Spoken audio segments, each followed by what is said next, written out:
आजच्या जनसन्मान रॅलीला उपस्थित असणारे प्रफुल्लभाई भुजबळ साहेब, सुनील तटकरेजी, धनंजय मुंडेजी, बाबा सिद्दीकीजी, सर्व राष्ट्रवादी काँग्रेस पक्षाचे सन्माननीय पदाधिकारी, सर्व खासदार, सर्व आमदार, सर्व उपस्थित असणारे माझे विधिमंडळातील सहकारी, राष्ट्रवादीचे सर्व पदाधिकारी, आजच्या या जनसन्मान रॅलीला उपस्थित असणारे माझे बंधू भगिनी, पत्रकार मित्र आणि तरुण मित्रांनो, मला वाटलं नव्हतं की आज पाऊस येईल, परंतु पावसाने थोडासा आपला हिरमोड केला, परंतु वरुण राजांनी देखील आपल्यावर वर्षाव केलेला आहे, आपल्याला पाठिंबा दिलेला आहे असं समजायला काही हरकत नाही। मित्रांनो, लोकसभेच्या निवडणुकीच्या निकालाच्या नंतर मी पहिल्यांदाच आपल्या सगळ्यांच्या समोर इथं उभा आहे आणि मला आपल्याला एकच सांगायचं आहे की मी आपल्या सगळ्यांच्या समोर एक विकास आणि गरीब लोकांना मदत करण्याच्या हेतूने उभा आहे। संपूर्ण राज्यामध्ये विधानसभेच्या निवडणुकीच्या निमित्तानं कानाकोपऱ्यामध्ये जाऊन आम्ही हाच विचार सर्व जनतेला सांगण्याचा प्रयत्न करणार आहे। तुम्ही पहा, मी जो मधल्या काळामध्ये निर्णय घेतला तो निर्णय घेतलेला असताना काहींनी थोडंसं वेगवेगळ्या प्रकारचं मत व्यक्त केलं, परंतु राष्ट्रवादी काँग्रेस पक्षाच्या असंख्य आमदारांनी विकासाच्या करता तो मुद्दा, विकासाच्या करता तो निर्णय हा घेतलेला होता आणि ते चित्र तुम्हाला सगळ्यांना पाहायला मिळालं।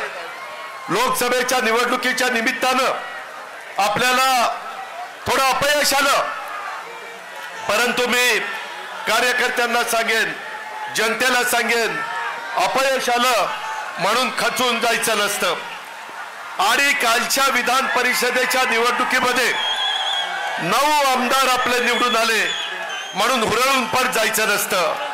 यश पण पचायला शिकलं पाहिजे आणि अपयश आलं तरी खचून न जाता मोठ्या नव्या उमेदीनं लोकांच्या समोर जाण्याच्या करता आपण तयारी ठेवली पाहिजे आणि तीच तयारी मी आणि माझ्या सगळ्या सहकारी मित्रांनी ठेवलेली आहे।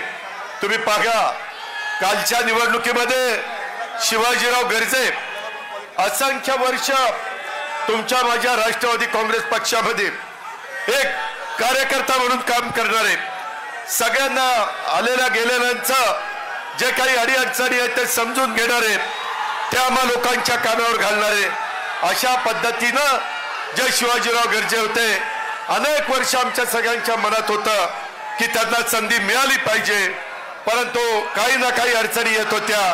काल मात्र राष्ट्रवादी काँग्रेस पक्षाने शिवाजीराव गर्जेंना आमदार करण्याचं काम केलं, सगळ्यांनी आशीर्वाद देण्याचं काम केलं।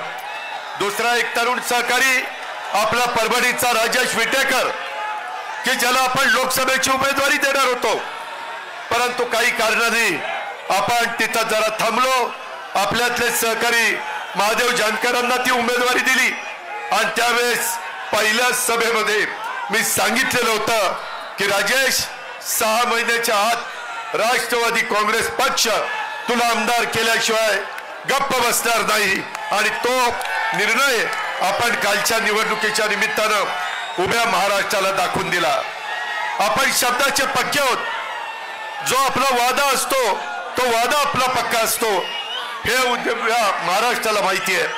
मित्रांनो, अनेक गोष्टी आहेत, माझ्या आया बहिणी इथं असंख्य संख्येने आहेत। मला ज्यावेळेस अर्थ मंत्रालय मिळालं त्यावेळेस मी विचार केलेला होता की यावेळेस काही झालं तरी आपण त्यामध्ये विकास आणि गरिबी ह्या करता मदत करायची आहे। मित्रांनो, तशा पद्धतीने आपण निर्णय घेतला आणि आपल्या महिलांच्या करता लेक बहीण माझी लाडकी बहीण योजना ही योजना आपण आणली। काही विरोधकांनी आमच्यावर टीका केली, माझ्याबद्दल काही वेडवाकडे बोलले, परंतु त्याला मी फार महत्त्व दिलं नाही, कारण मला जाणीव होती, मला खात्री होती, महायुतीच्या वतीनं एकनाथराव शिंदे असतील, देवेंद्र फडणवीस असेल, मी असेल किंवा माझे सगळे सहकारी असतील, आपण ती योजना चांगल्या प्रकारे राबवू शकतो हा एक विश्वास मला होता. का तर त्याच्यात माझ्या गरीब महिलेला मला मदत करायची होती, माझ्या मातेला मला मदत करायची होती, माझ्या मुलीला मला मदत करायची होती. आणि तशा पद्धतीचं काम आपण 1 जुलै पासून सुरू केलेलं आहे. मला आजच्या सभेच्या निमित्तानं उभ्या महाराष्ट्रातल्या माता भगिनी आणि मुलींना सांगायचंय, तुम्ही काळजी करू नका.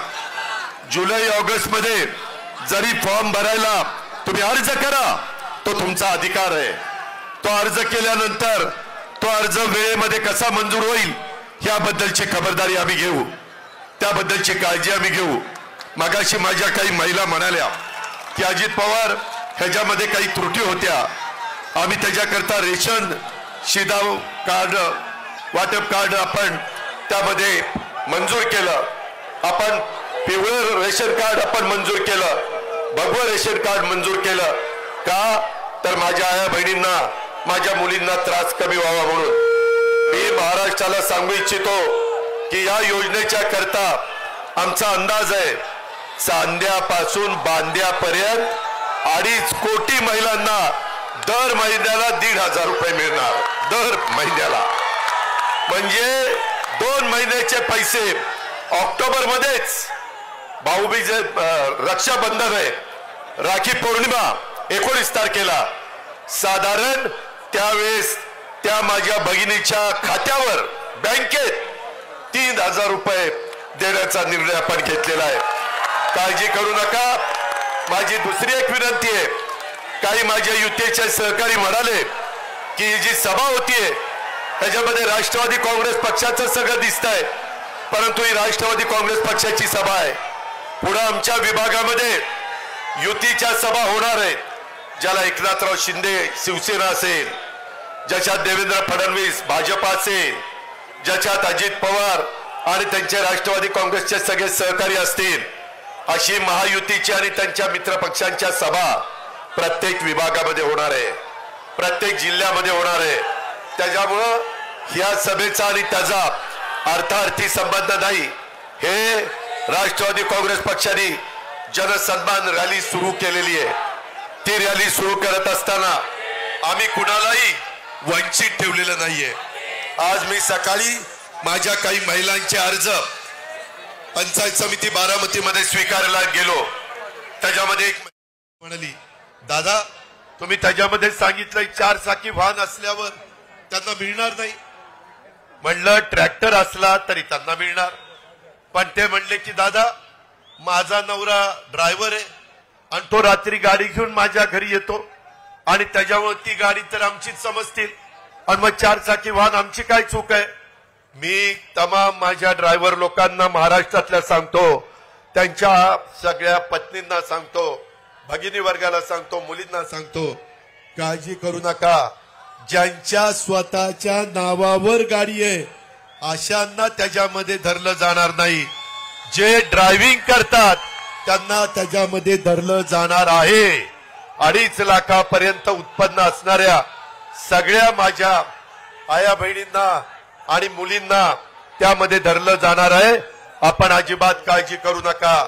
एवढ्यावरच आपण थांबलेलो नाही. आपण 3 गॅस सिलेंडर वर्षाला, त्याचेही पैसे माझ्या बहिणीच्या अकाउंटला, माझ्या मुलीच्या अकाउंटला, माझ्या मातेच्या अकाउंटला जाणार आहे. उत्पन्न मर्यादित असलं पाहिजे 2.5 लाखाच्या आत. मित्रांनो, मी महाराष्ट्राचा विचार केला, तसाच मी बारामतीचा विचार केला. बारामतीमध्ये साधारण वर्षाला माझ्या आया बहिणींना आणि मुलींना 180 कोटी रुपये वर्षाला मिळणार आहेत. किती? 180 कोटी. आणि कमी जास्त तालुके आहेत, काही तालुके लहान आहेत, तिथे 150 कोटी मिळतील वर्षाला. काही ठिकाणी माझी लाडकी बहीण योजनेमध्ये कमी पैसे 125 कोटी मिळतील लोकसंख्येचा विचार करता. परंतु ह्या सगळ्या राज्याला मिळून 46,000 कोटी रुपये वर्षाला मिळणार. किती? 46,000 कोटी. काही काही राज्यांची बजेट एवढी नाहीये. आपण तेवढं माझी महिला सक्षम व्हावी, माझी महिला आत्मनिर्भर व्हावी, तिला एक विश्वास वाटावा की मला माझ्या घरच्या पुरुष मंडळींवर अवलंबून राहावं लागत नाही. मला काही का होईना वर्षाला 18,000 रुपये देण्याचं काम या महायुतीच्या सरकारने केलेलं आहे. मी सगळ्यांना हेही सांगतो, हे सातत्य आपल्याला टिकवायचं आहे, पण त्याकरता महाराष्ट्रातल्या जनतेला एक विचार करावा लागणार आहे की पुढे येणाऱ्या विधानसभेमध्ये देखील महायुतीला आपल्याला निवडून द्यायचं आहे, तर आपली योजना पुढे कायमची चालणार आहे, तर आपल्याला कायमचे पैसे मिळणार आहे. हौसे नवसे गवसे येतील, काही सांगण्याचा प्रयत्न करतील, त्यांच्यावर विश्वास ठेवू नका. हा अजितदादा शब्दाचा पक्का आहे, त्यामध्ये कुठं बदलणार नाही, ही पण गोष्ट आपण लक्षात ठेवा. आणि मी फक्त आमच्या महिलांना नाही दिलं, मी गरिबांना द्यायचा प्रयत्न केलाय, विकासाला पैसा देण्याचा प्रयत्न केलाय. मुख्यमंत्री उपमुख्यमंत्री माझ्या जोडीला होते, आम्ही कुणालाही तसं वंचित ठेवलेलं नाही. माझा शेतकरी सतत मला म्हणायचा, दादा आम्हाला 3चं लाईटचं बिल भरता येत नाही, 5चं लाईटचं बिल भरता येत नाही, फार अडचण होती, ओढाताण होती, 7.5चं बिल भरता येत नाही. आमच्या मनात होतं, सगळे मंत्री आमदार मला सांगायचे की एकदा निर्णय घ्या, शेवटी वेळ यावी लागते, आणि ती वेळ त्या अर्थसंकल्पामध्ये आली. आपण 44 लाख शेतकऱ्यांना 14,000 कोटी रुपये माफ करून टाकले. 14,000 कोटी रुपये वीज माफी. आता तुम्हाला आमच्या महावितरणचा अधिकारी वीज बिल भरा म्हणून सांगायला येणार नाही, तुम्हाला ते माफ केलेलं आहे. आता काळ्या आईची सेवा चांगली करा, चांगल्या प्रकारे पिकं काढा, धान्य काढा, फळं भाजीपाला जे काही तुम्हाला पिकवायचं ते पिकवा. कृषी मंत्री इथं आहे, ते 1 रुपयामध्ये पीक विमा तुम्हाला देत आहेत. करोडो रुपये तुमच्याकरता राज्य सरकार खर्च करताय. मित्रांनो, इथपर्यंतच नाही, माझ्या शेतकऱ्याच्या करता 0% व्याजाने पीक कर्ज हेही आपण चालू ठेवलेलं आहे, त्याचाही फायदा माझ्या भावांनी घ्यावा. आमचे विरोधक काय टीका करतात, अरे आया बहिणींच्याकडे लक्ष दिलं, महिलांच्याकडे लक्ष दिलं, पुरुषांच्याकडे दुर्लक्ष केलं. अरे असं कसं करेल, पुरुषांच्याकडे दुर्लक्ष करून कसं चालेल? आमची पण ती भाऊ आहेत, आमची पण ती मुलं आहेत, आमचे पण ते वडील आहेत, त्याच्यावर त्यांच्याकडे मी दुर्लक्ष कदापि करणार नाही, तशा पद्धतीनं मी वागणार नाही. मित्रांनो, उलट आता माझ्या शेतकरी वर्गाच्या करता धनंजयनी माझ्या लक्षात आणून दिलं, कॅबिनेटला सांगितलं की आपल्याला सोयाबीन आणि कापूस उत्पादक शेतकऱ्याला पैसे द्यायचे राहिले. धानाला प्रफुल्लभाई पटेल यांच्या भंडारा गोंदिया चंद्रपूर गडचिरोली तिकडे धान पिकतं, कोकणात यांचं धान्य पिकतं, त्यामध्ये आम्ही धानाला 20,000 रुपये दिले. त्याच्या पद्धतीनं एकरी 5,000 रुपये आपल्या कापूस आणि सोयाबीन उत्पादकांना आपण दिलेले 2 हेक्टर पर्यंत. मित्रांनो, शेवटी द्यायचं खूप मनापासून असतं, परंतु आपल्या तिजोरीमध्ये पण तेवढा पैसा लागतो. विकास पण साधला पाहिजे, विकासाला कुठं अडथळा येता कामा नये. कालच देशाचे पंतप्रधान आले, अरे तो दम विधानसभेपर्यंत टिकवा ना, जरा थांबा. त्यामध्ये मला तुम्हाला सांगायचंय, काल पंतप्रधान, मुख्यमंत्री, दोन्ही उपमुख्यमंत्री, काही मंत्रीगण 29,500 कोटीची कामं मुंबई सारख्या ठिकाणी आपण सुरू केली. भूमिपूजन आणि उद्घाटन, करोडो रुपयाची कामं चाललेली आहेत. मित्रांनो, आज पावसामुळे थोडीशी त्याच्यामध्ये अडथळा आला आणि त्यामुळे काही लोकांची भाषणं राहिली. मी परत सुपा परगणा, शिरसुपा परगणा आणि माझा लोणी बापकर आणि तो सगळा तिकडचा भाग, ह्या भागाच्या करता देखील आपण चांगल्या प्रकारची योजना ही जनाई सिरसाईला तर चांगल्या प्रकारचं पुनरुज्जीवन करण्याचा निर्णय आपण घेतलेलाच आहे. परंतु मधला जो टापू आहे त्याला पाण्याची गरज होती, तिथं देखील पाण्याची व्यवस्था केली, परंतु सगळ्यांना सांगून तो वेळ घेत नाही. तुम्ही माझ्या शब्दावर विश्वास ठेवा, मी त्या बाबतीमध्ये येईन आणि तिथं तुम्हाला त्याचा काय काय योजना, बजेटमध्ये किती तरतूद केली, काय केलं ते सगळं तुम्हाला सांगेन. तुम्ही काळजी करू नका. मित्रांनो, तुम्हाला एक सांगायचंय, विकास आणि गरिबीचा विचार करत असताना मी माझ्या भावंडांचा दुधाचा विचार केला. माझ्याही तालुक्यामध्ये दूध आहे, माझ्या पुणे जिल्ह्यात आहे, सोलापूरला आहे, नगरला आहे, माझ्या कोल्हापूरला आहे, सांगलीला आहे, सातारला आहे, माझ्या मराठवाड्यामध्ये बीडला आहे. सगळ्या भागामध्ये दूध उत्पादक शेतकरी आहे.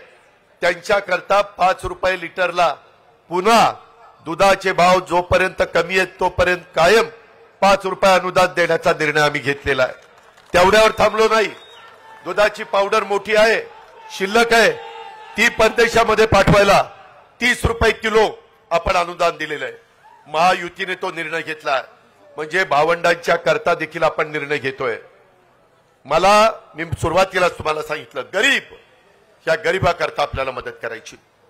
ह्या गरीबाला आपल्याला इतरांच्या बरोबर आणायचंय, त्यांची परिस्थिती चांगली करायची, त्यांचं पर कॅपिटा उत्पन्न वाढवायचं आहे. उद्या एवढे 1000 कोटी रुपये मार्केटला आल्यानंतर छोटी मोठी दुकानं चालणार आहेत, किराणा मालाची दुकानं चालणार आहेत. माझ्या आया बहिणीला, माझ्या मुलीला जे काही खरेदी करायचं ते दुकान चालणार आहे. आणि एवढा पैसा हा ग्रामीण भागात आणि शहरी भागामध्ये चालणार आहे. हा निर्णय हा महायुती सरकार घेऊ शकतं. हा निर्णय आपण लोकांनी घेतलेला आहे. एवढ्यावरच आपण थांबलो नाही. शाहू फुले आंबेडकरांची विचारधारा मी सातत्याने तुम्हाला सांगतोय. 18 पगड जातीला बरोबर घेऊन युगपुरुष छत्रपती शिवाजी महाराजांनी हिंदवी स्वराज्याची स्थापना केली. हे आम्ही आयुष्यात विसरू शकत नाही. आणि त्याच 18 पगड जाती 12 बलुतेदारांना घेऊन आपण त्यामध्ये पुढे चाललेलो आहे. ह्या योजना आहेत आया बहिणींनो, ह्या सर्व जाती धर्माला, मागासवर्गीय, आदिवासी, माझे मुस्लिम, माझा ओबीसी, माझा भटक्या महिला, भटक्या समाजामध्ये मोडणाऱ्या, सर्वसाधारण समाजामध्ये मोडलेल्या सगळ्या जाती धर्माच्या महिलांच्या, मुलींच्या आणि मातांच्या करता ही योजना आहे. अट एवढीच आहे, 2.5 लाखाच्या आतमध्ये उत्पन्न पाहिजे. मला एक तुम्हाला सगळ्यांना सांगायचं आहे, ह्या सभेच्या निमित्तानं राज्यातल्या जनतेला सांगायचं आहे, बाबांनो, पाठीमागच्या काळात लोकसभेला काही वेगळ्या पद्धतीचं वातावरण तयार करण्याचा प्रयत्न झाला. आम्ही विकासाचं बोलत होतो, परंतु विकासावर आमच्यावर कुणीच बोललं नाही, कुणी टीका केली नाही. आम्ही गरिबीच्या बद्दल बोलत होतो, आमचे वेगवेगळे लाभार्थींना लाभ देण्याच्या बद्दल बोलत होतो. त्या सगळ्याला बाजूला ठेवून कारण नसताना घटनेचे शिल्पकार डॉक्टर बाबासाहेब आंबेडकर, अहो, ज्यांनी तुमच्या माझ्या देशाला घटना दिली, संविधान दिलं, आज जगामध्ये बाबासाहेबांचं कौतुक होत आहे. जगातला अतिशय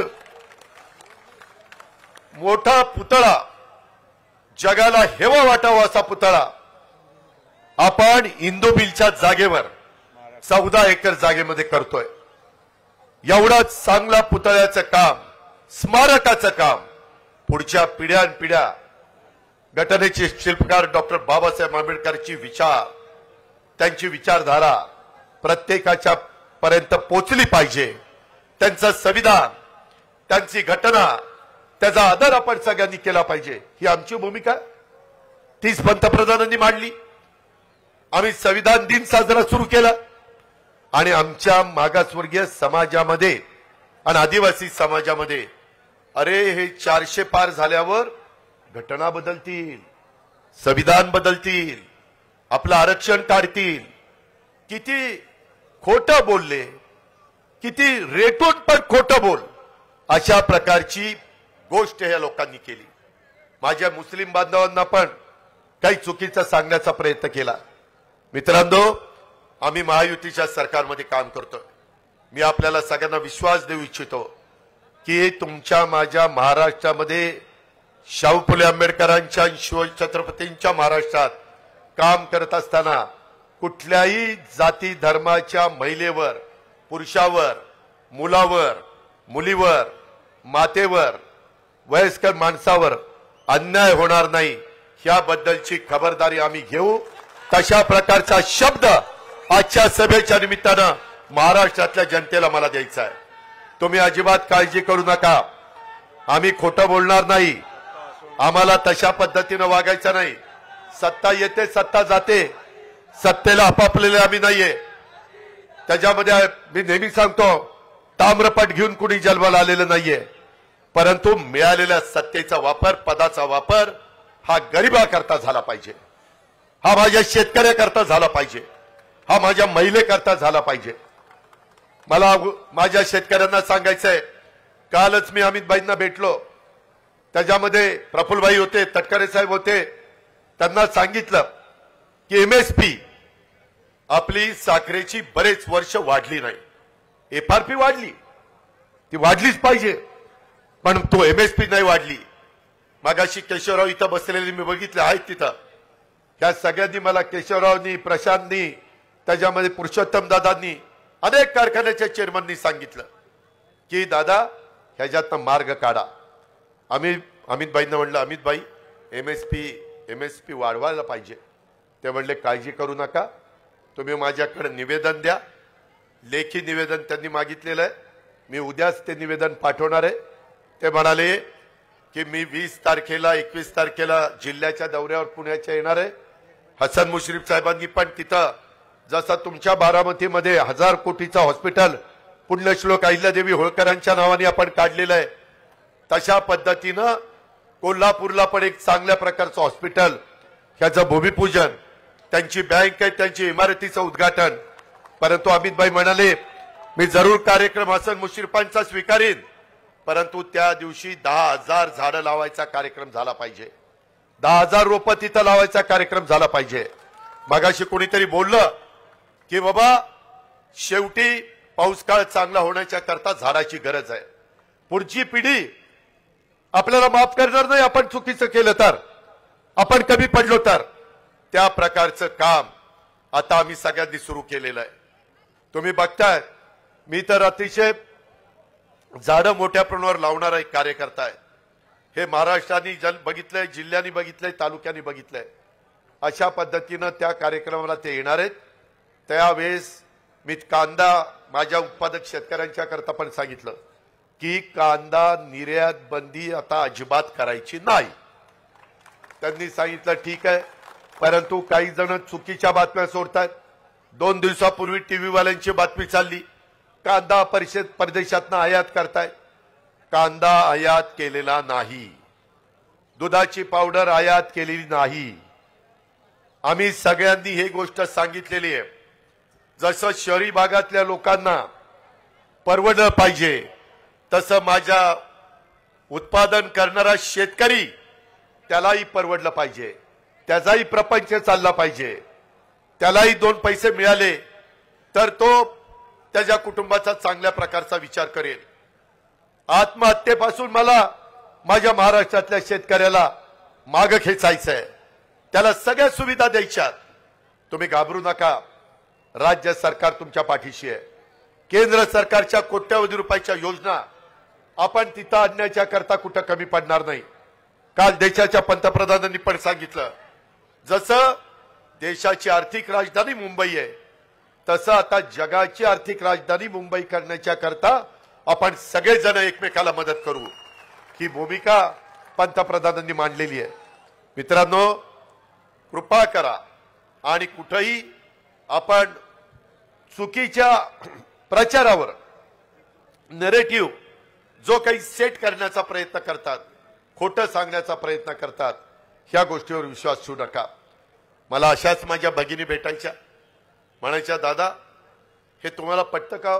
म्हणलं काय, मागासवर्गीय आणि आदिवासी समाजामध्ये गरिबी असते म्हणून त्यांच्या मुलांना मुलींना तुम्ही मोफत शिक्षण कॉलेजपर्यंत त्यांना जिथपर्यंत शिकायचं तेवढं देता, सगळा खर्च राज्य सरकार करतं. परंतु हे 2 समाज सोडून इतर जे समाज आहेत, ओबीसी आहे, सर्वसाधारण आहे, माझा मुस्लिम समाज आहे, माझा अल्पसंख्याक समाज आहे, ह्या सगळ्यांच्या मध्ये पण काही गरीब वर्ग आहे ना, त्यांच्या मुलींनी कसं शिकायचं?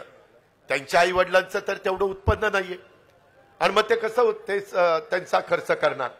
आणि मधी एकदा असंच मला मुख्यमंत्री एकनाथराव शिंदेंनी सांगितलं, रात्री त्यांना 12-1 वाजता फोन आला चंद्रकांत दादा पाटलांचा की बाबा ह्या ठिकाणी एका आई वडिलांना पैसे कमी होते आणि त्यांना शासनाच्या तर्फे 50% मदत मिळत होती, परंतु 50% देखील आपल्या मुलीच्या राहिलेल्या शिक्षणाकरता आपण आणू शकत नाही, म्हणून तिथं आत्महत्या झाली. आमच्या मनाला वेदना झाल्या. सत्ता ही पद उपभोगण्याच्या करता चालवायची नसते. त्यावेळेस आम्ही निर्णय घेतला की येणाऱ्या अर्थसंकल्पात सगळ्या जाती धर्माच्या मुलींना त्यांचे आई वडील गरीब असतील तर त्यांचं कॉलेजचं शिक्षण मोफत करायचं. त्यामध्ये मेडिकल असो, त्यामध्ये इंजिनिअरिंग असो, त्याच्यामध्ये टेक्निकल असो, ह्या पद्धतीचा निर्णय घेतलाय.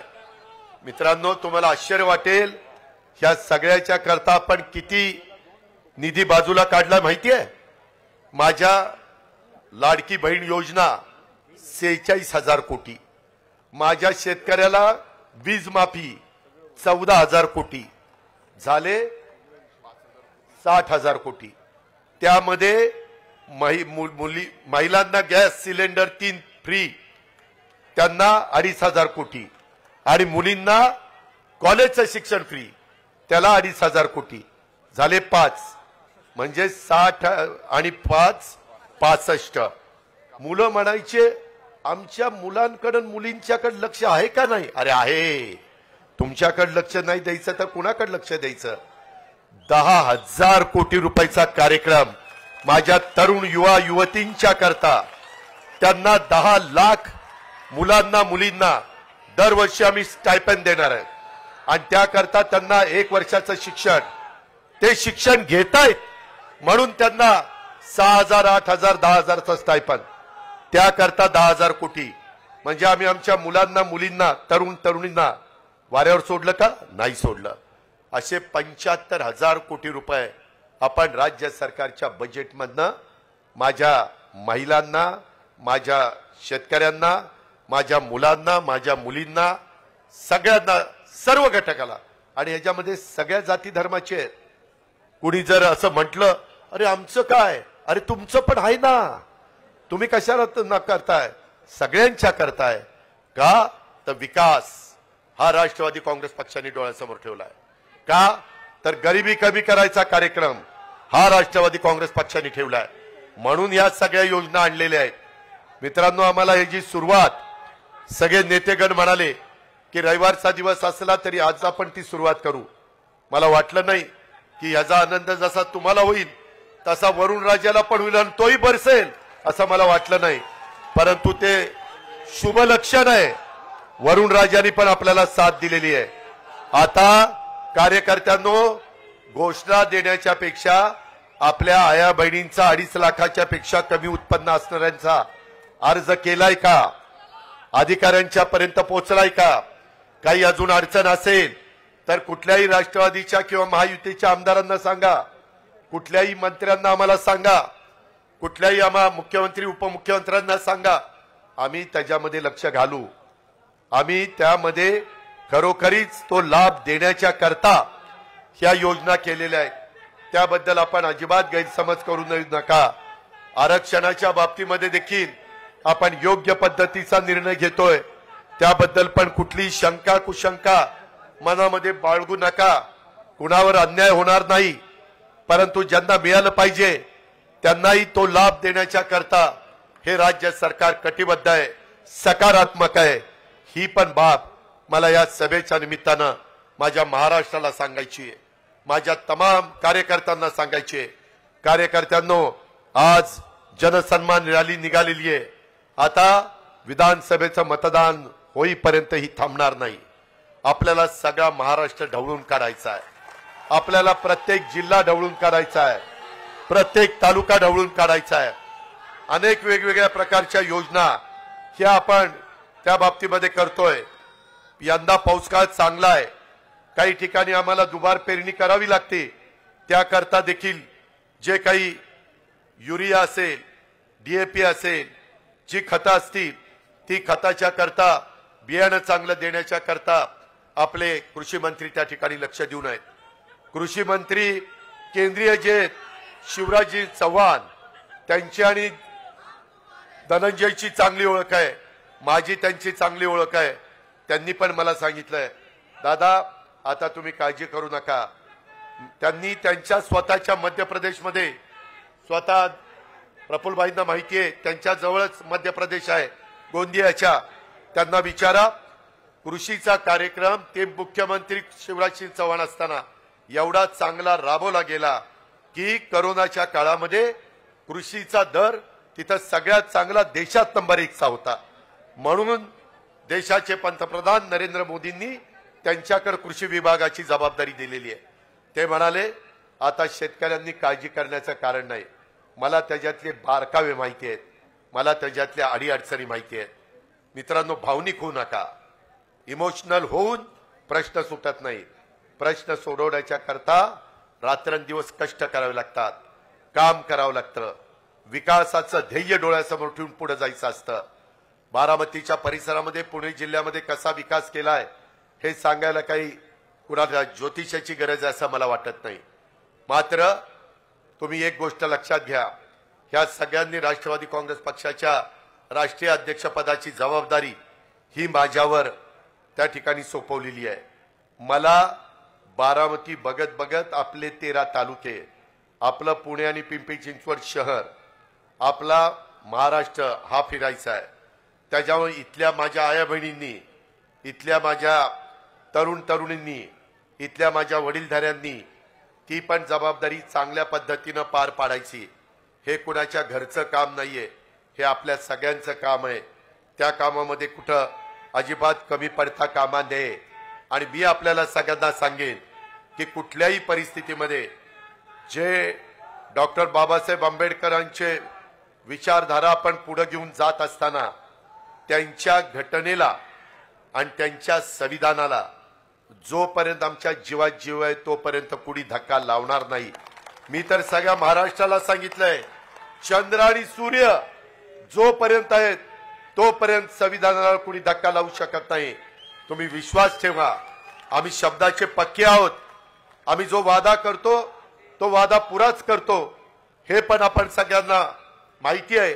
आणि असं असताना आपण गरिबांना एक चांगली त्यांची परिस्थिती निर्माण करायची आहे.